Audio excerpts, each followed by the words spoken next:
Welcome to the Education Marketing Leader podcast with Chris Raposo.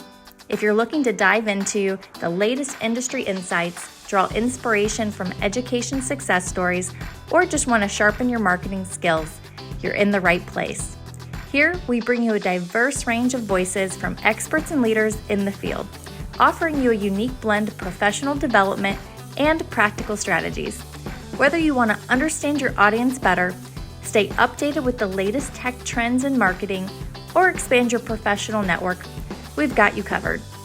So while you're driving on your morning commute or winding down after a busy day, let's explore the dynamic world of education marketing together.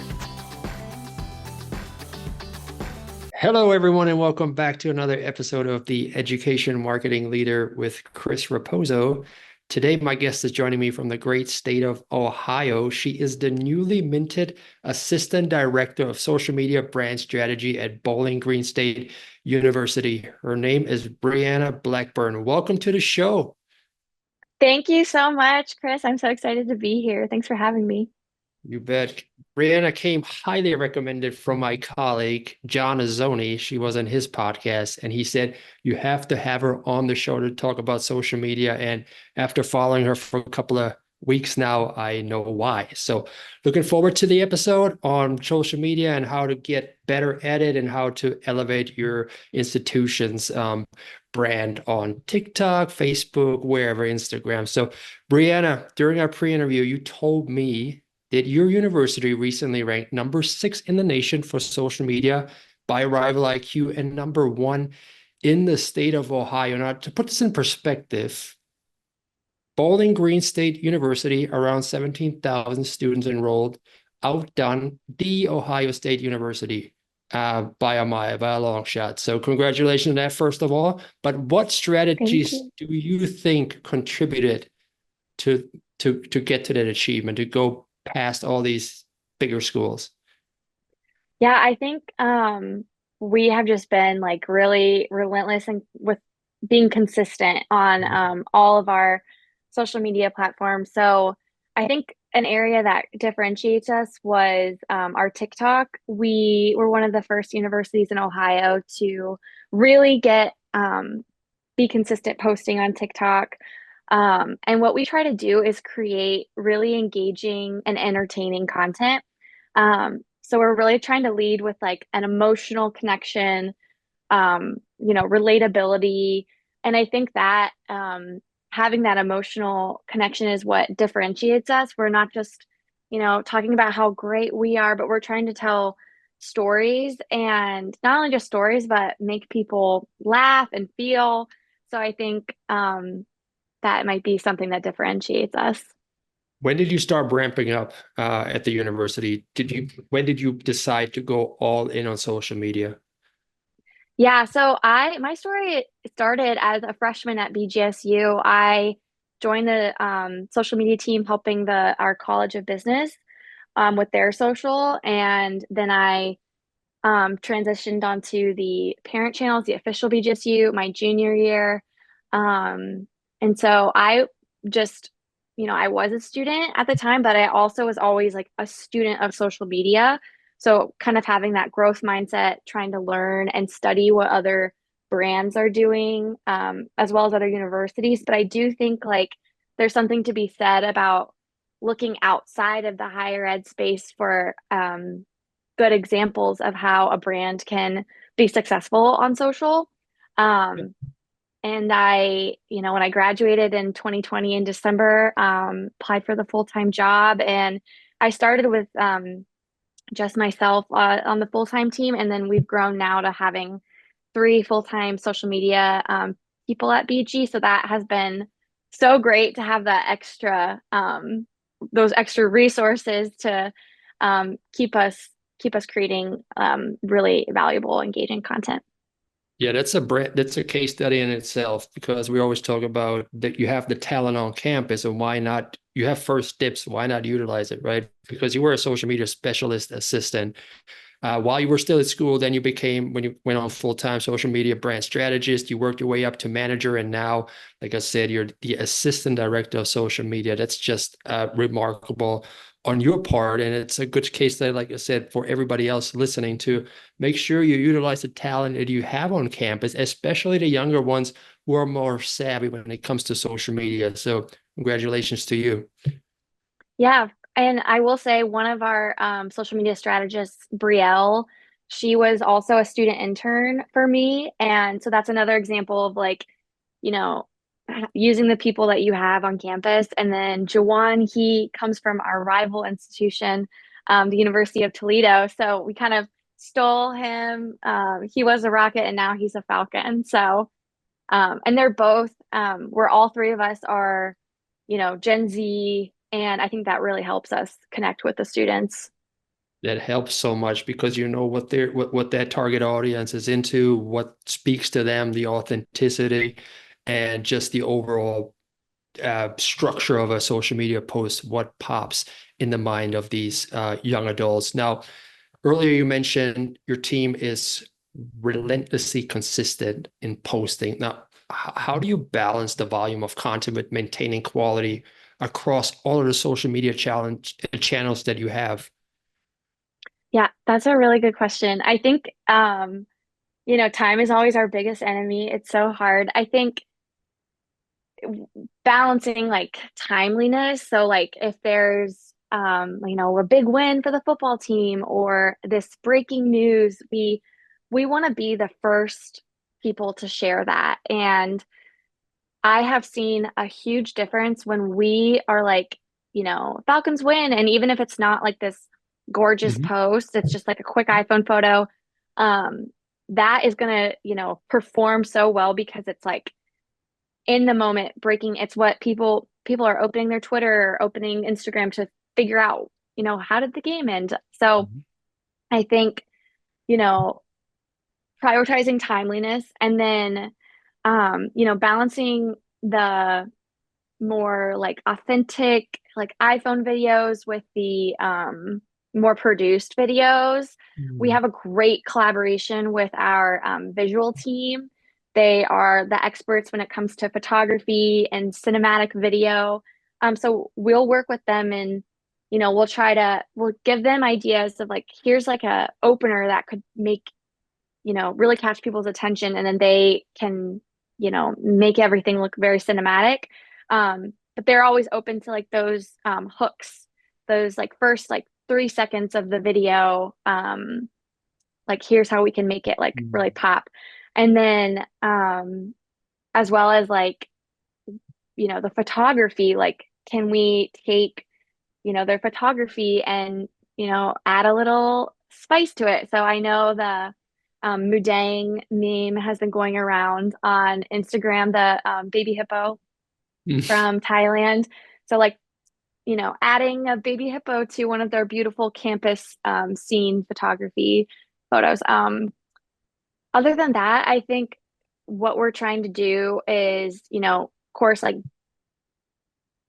reach new audiences. So kind of thinking about our content, having some of it be top of funnel, like Mhm. for people who have never heard of BGSU before, we're not going to get on their For You pages by just talking about how great we are. We have to create content that is relatable to a really broad audience. So we balance that with it's like a little bit of a formula. We have the or the top of funnel, and then we have brand pride posts, which is what I call them. Brand pride is like our differentiator. So, our rankings, the amazing research that we're doing at BG, that's, super specific to our university. Um, it's our, you know, having like an amazing Falcon marching band, one of the largest in the nation. People who don't know what BGSU is, they they might not like automatically like care, but that's for our audience that are already bought in. So I call that brand pride. And then of course you have like the informational posts for your specific audiences. So maybe it only applies to parents or only applies to alumni or students. So those are kind of like our three buckets. And of course we have like larger goals that fall into all of those buckets. But I think just having the majority of your content be top of funnel and brand pride, and then giving that information to those specific audiences where they want to see it. Places like Instagram story, I think is really helpful rather than just constantly posting, informational content like in the feed. So that's kind of our formula. Yeah, that's very insightful. I like that you stay within the trends, like the baby hippo, right? Everybody's posting about that, like you said. But if you jump on that ahead of time, it's going to ride that wave. It's going to get in front of audiences that may have not heard about you, and then you get that brand recognition from simply being attuned to what's going on out there in the social media sphere. When you talked in the pre-interview with me, you told me about your approach to using skits on platforms like TikTok, which is kind of Yeah. unique. So could you explain how these skits resonate with your audience and what sets your university apart from the others? Yeah. So skits are, it's kind of like something that I have not really seen a lot of universities do before. Um, it it started being a trend among TikTok creators. Besides brands, we love looking at influencers and content creators for inspiration because that's the content that I think we all know and love to consume. So that's another great space to get inspiration from. And so skits are like BGSU dads on Move-In. Like you could one of the posts that we did that went viral 2 or 3 years ago was BGSU dads on Move-In, and it was with the Home Depot sound. And so that was kind of like a montage of like dads of college students like carrying all their suitcases and furniture. But taking that to the next level would be a skit and kind of making not fun of, but light of like some of the things that college dads always say, or moms. Like we did that for family weekend last year. One of our student interns, she did a skit of her mom when her mom visits her college apartment.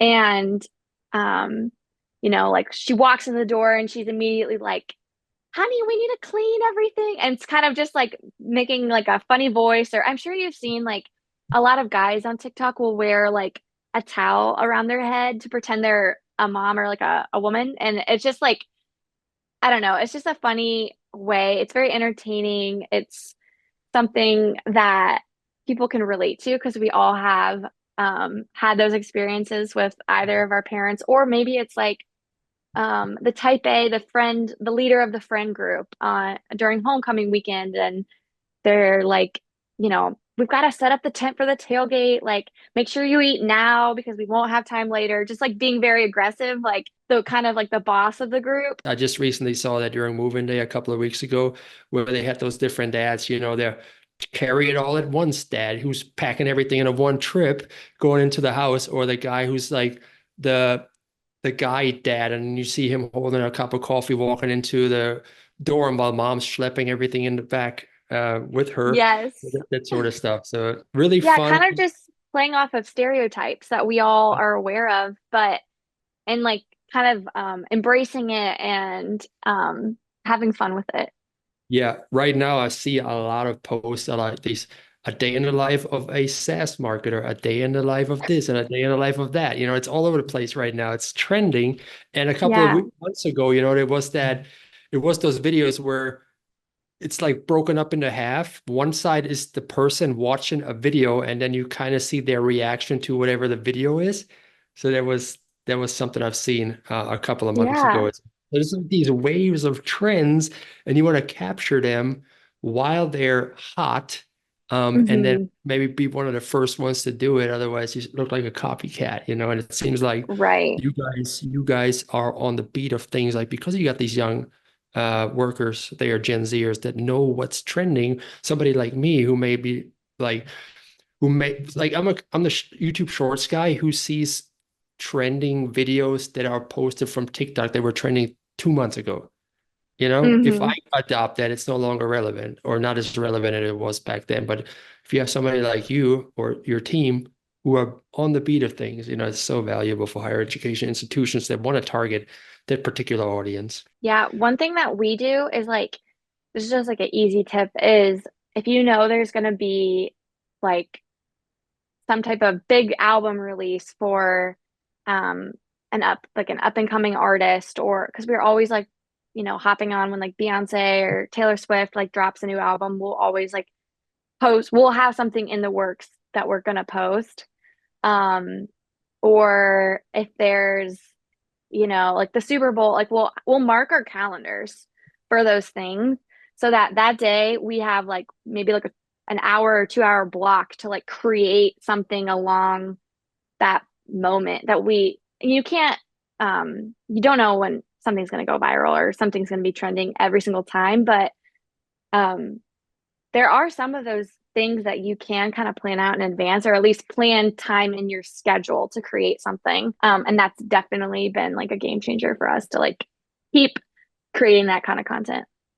Yeah, that drives home the importance of having a content calendar and actually looking ahead, not being a day off like me. Oh, it's National Daughters Day or National Sons Day. I think I'm gonna have to post something real quick before before I miss it. But yeah, when Taylor Swift and Travis Kelce started dating, all you could see was Taylor Swift in anything Yeah, really football, right? So this was one right. of those things again. But I really was impressed watching one of your BGSU videos. It was Welcome to Our Crib Falcons, like playing off of MTV Cribs in the back. We had it back Yeah. in the days, and it was really relatable, but it was also it seemed super high production video content as well. So how do you decide when to use high quality, high production videos versus a more authentic student created content like a takeover? I'll tell you a little bit about the campaign Mhm. first. So that campaign was it's a visit campaign. So it's an enrollment campaign encouraging prospective students to visit the university. And we did MTV Cribs, Architectural Digest photos, Selling Sunset. We did all these different realtor style, home style videos and posts um, to try to differentiate ourselves a little bit, because I think you hear people talk about like the Reese's University all the time. Have you ever heard of that? The Reese's? Mm-mm. No? Oh my gosh, you have to watch this video. Reese's Cup, like the chocolate brand, Mhm. they did a video, a kind of a spoof off of higher ed. Like basically, it's a commercial, and they created their own world, like their own Reese's Cup University, and they kind of just showed how easy it was to like replicate a higher education commercial, and it was like super cheesy and like you belong here, and like this is where friendships for life are made, and you know Mhm.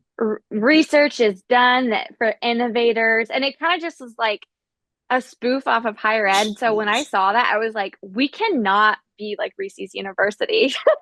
Okay. Now I'm gonna have to we're gonna have to do this right now on the spot. Okay, so this is Reese's University right here. I believe so, yes. It's a place, but also a journey, an institution, but more than that, an ideal. This is Reese's University, where there is no limit to what you can do. With chocolate, with peanut butter, with life. It starts here, where bold visions are realized and great ideas merge into one. Where we learn about our world, but even more about ourselves. Where our cups are always overflowing with potential. Whether it's forging lifelong friendships or marching to a different drummer, here you have the freedom to realize your dreams. This is your opportunity. Looks legit. I know. So dig in. Chocolate, peanut butter, success. What does Is your this not future every taste like? university's commercial? I'm RU. Yeah. I'm RU. Are you? Apply now. We're not just I love it. I love it. Okay, very cool. That's awesome. I love that. That's so fun. I've never seen this I before. know. Oh my gosh, it's so funny. So that's like our guiding force. Like we're not going to be Reese's University. We're going to try to do things a little differently. Mhm. And so having like a campaign with some type of theme has definitely helped us differentiate ourselves. And I love the real estate campaign because we were able to do, the overall campaign is to encourage students to visit, but MTB Cribs is something that's relatable to alumni and people who went to school in the early 2000s. Selling Sunset is popular among Gen Z moms, I feel like the moms of Gen Z. Mhm. So millennial and Gen X moms. So I feel like it kind of is a campaign that has something for everyone. Yeah. And the reason why we wanted to make those high produced is because the idea actually came from an agency that we work with, Early Birds. They're alum of the university.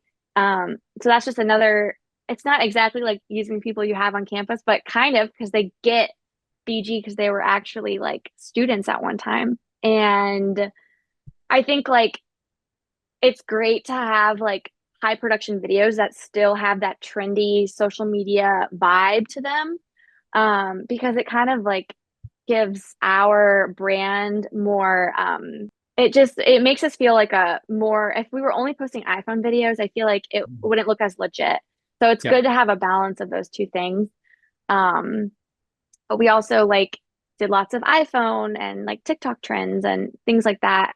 um and another post that we did was like pictures of new areas on campus. And we did like, this is going to be your backyard. This is going to be your front porch, things like that. And the campaign is still going. There's more to come, but it's doing really well. Yeah, give them a sense of belonging right away, even if they can't tour it on campus. When you show it to Yes. them, that this is where I can see myself or not. So that's a good way to get those prospective students that are mission fit versus the ones that may not do well at the university from the get-go. Mm-hmm. But we've all heard it before. People, when you work with different stakeholders, they may come to you and say, hey, make this go viral, whatever it is, right? How do you set realistic expectations and educate stakeholders on what makes content successful on social media? That's a really good question. I think we're really fortunate at BG to have leadership that believes in the power of social. And I think it's like you said at first, like, everyone wants everything to go viral, but we've definitely been able to like educate, up the funnel, up the institution. Like, here's, our strategy, here's why we do certain things. I think always just like, explaining why, and then also like asking questions to your leadership about what they want to see, um, and then trying it, like throwing them a bone and like, doing what they ask, and then, pivoting if it performs well. Like maybe your leadership is spot on and like you need to keep posting whatever the content area is. And then sometimes like it's not quite what the rest of your audience wants to see. So I think showing that data has been really helpful for us. We're very data driven. But also social media is truly just a numbers game. So I think when it comes to going viral, um, it's just a matter of like consistency and like the algorithm rewarding you. Um, and I think like, I mean, everyone knows it's like such a struggle. Like sometimes you're gonna have like those drought weeks where like it feels like nothing is performing. And I think when that does happen, just try to keep mixing it up. Um, Mhm. and eventually like something will, pop among your audience. And the best thing that we do is like engaging in the comments and like cultivating that community. We've also been trying to like delight and surprise some of our followers, sending them, you know, gear, like merch, whatever that is, and just like deeper building that relationship. And then they'll keep commenting and sharing your posts. That's always helpful. But it is such a struggle. Like you can't control the algorithm. All you can do is just be consistent and true to your brand. Um, and just keep trying new things. Yeah, you got to be consistent for sure. Now, I like the way that you phrase that, to have a two-way street, a two-way communication between you and the people that comment on your content, because first of all, they put in the effort to take some time out of their day to watch your stuff or look at it, and then even more of an effort to comment on it because they care about the institution or whatever the content was about. The least one can do is to respond and make them feel seen and heard, whatever the comment is, whether it's positive or negative. And then also, like you just mentioned, the droughts of sometimes, not all things are flying colors. What you post, some things may tank. What are some of the roles? What role does experimenting play when it comes to social media? Because sometimes you may have one that goes viral, right? And all of a sudden you're freeze because you're like, oh my God, how am I going to replicate that? I don't want to bomb the next one, so I might as well not even post again. Just leave that one sitting there because it did so well. I think like also like when you have something perform really well, you can always like respond to comments with videos. That's something I want to do more of. We're not always doing the best job with that, and I want to, do a better job. Like when we do have like high engagement on like a TikTok or an Instagram reel, actually responding to comments with a video, because I feel like that makes people like want to click on the original video and like view your profile. It's more of a back and forth conversation. Totally, totally. Now let's go back to high quality productions for a moment right now, because sometimes high production, it costs a lot of money. You want to make sure that everybody who participates in it says the right things, so no money is wasted. But how do you maintain an authentic and relatable feel to connect with those students? Because I've heard it before talking to somebody else about social media. If you give an influencer a script to tell them word for word what they should say, it's never going to be as authentic as if you give them a little bit of a guardrail and tell them to go with whatever makes them successful. Yeah. So for the visit campaign that we were working on, we did use influencers for those like produced videos, the Selling Sunset and the MTV Cribs. They were the stars of our video that we posted on our account, and then they just shared it on theirs. They're students of BGSU, and I think like they were both, it's a football player and a cheerleader. The football player was the realtor. We were like that specific video is an example of like a video where we did have a script, because it's not like he was producing his own video. But in the moment when he was saying the lines, like we adjusted so much. Like if something wasn't like coming out of his mouth, like if it wasn't like the right voice for him and who he is, we just tweaked on the spot. Like, how would you say this? This is what we're trying to say. How would you say it? And so we did a lot of that tweaking on the spot. And then we also did work with an influencer for this campaign. His name's Trent Miller. He does the speed tours of houses on TikTok. And you might have seen him before. He's been going super viral the last couple months. And he wrote the script completely himself. There was a few things where we were like, no, like we probably can't say that. But it was a little bit more of a risky, a little bit of a riskier video for us in certain moments. But I think it is, I think it was worth it, because it's like you said, you don't want to like water down their personality and water down what makes their video so good. And so we really let him take the lead on like what he wanted to focus on, because at the end of the day, like if we're just talking about how great we are, or asking him to talk about how great BGSU is in his video, it's not going to be interesting. It's more fun if he is like being silly on campus. And so we didn't try to, give him all these talking points. We let him like be the creative lead. Yeah, super young guy, right?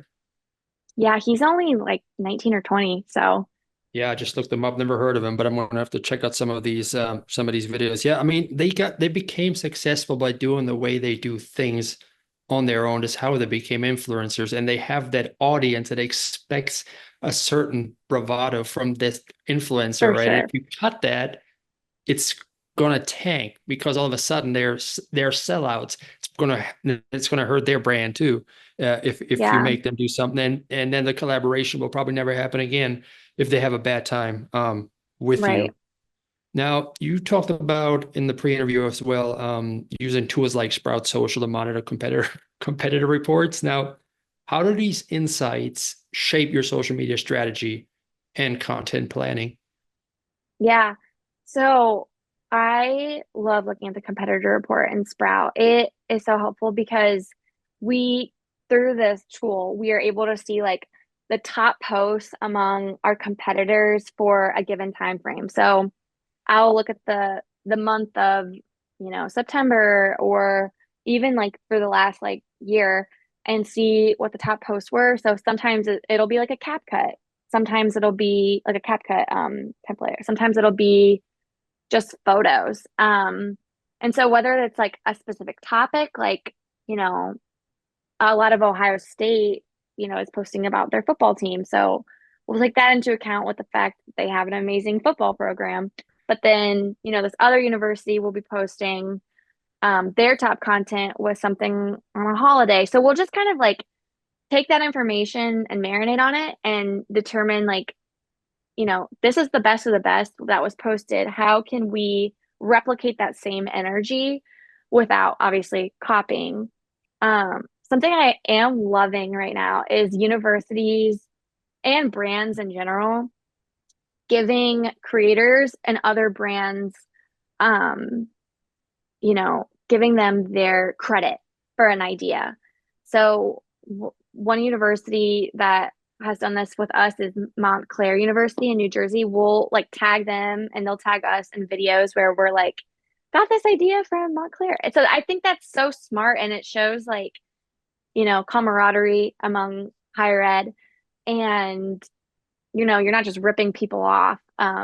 Sometimes if it's like a trend, like it's just a trend. Like we're not gonna give, I don't know, whoever credit for like the Mudang thing. Like we'll tag the zoo that the hippo is from, but we're not gonna, you know, rip off somebody's idea. But we're also not gonna like tag every single brand, like all 400 that have posted about it. But I do love that concept of like tagging creators and other brands for starting trends. And Yeah, if you know the um, source, if you know the source of it, where yeah, it came from first, then it makes sense to give them the, yes, the credit, because a lot of other people know that it's where it came from, and if it looks like you're trying to make it your own, and it just hurts your reputation. for sure. Yeah.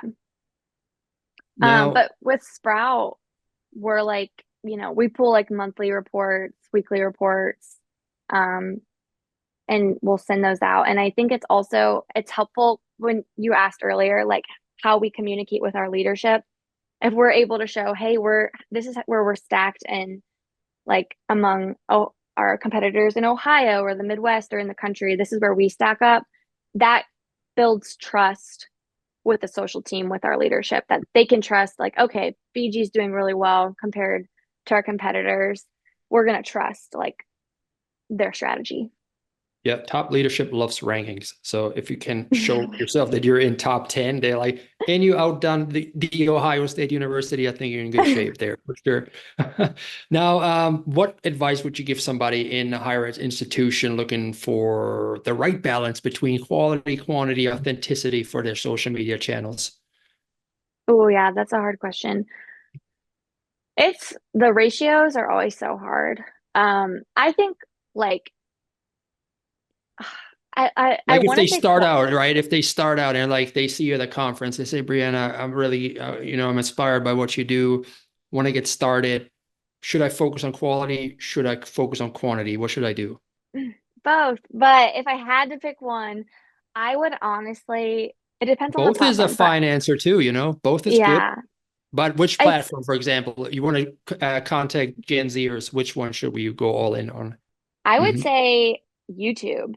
YouTube Mhm. shorts are where, I mean, obviously I love TikTok, but YouTube is like such a beast of a search engine, and Gen Alpha, like there's so much research that shows that's one of the top platforms that they're looking at for not just like, social media, but like it's like their entertainment. So it's almost like their Netflix, but they also treat it like TikTok because they have the shorts, and it's also like Google. It's like all the things wrapped in one. And I think like the fact that Gen Alpha, the studies are showing that Gen Alpha are on YouTube just is like, that's where we got to be going all in.